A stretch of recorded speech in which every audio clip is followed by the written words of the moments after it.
আসসালামু আলাইকুম, সবাই কেমন আছেন?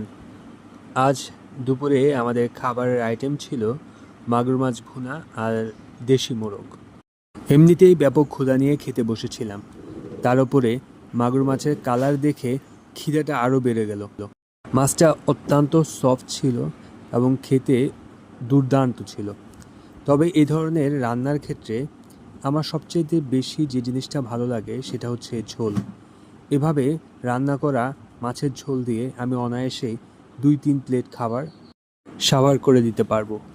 একটা মাছ খেয়ে আর মনের তৃপ্তি মিটল না, তাই কিছুক্ষণ পর একটি মাছ সাবার করে আরেকটি মাছ নিয়ে নিলাম এবং তৃপ্তি সহকারে মাগুর মাছ দিয়ে দুপুরের খাবার খেলাম। এবার দেশি মোরগ খাবার পালা।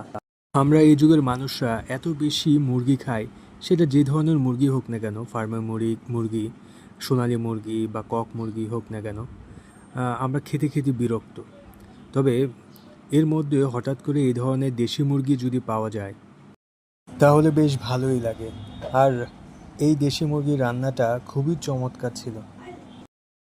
মুরগির ঝোলটা এতটাই চমৎকার ছিল এবং সুস্বাদু ছিল যে আমার ভরা পেটেও আমার ইচ্ছা করছিল যে আমি যদি পারতাম আরও ২-৩ প্লেট খাবার খেয়ে ফেলতাম এই ঝোল দিয়ে।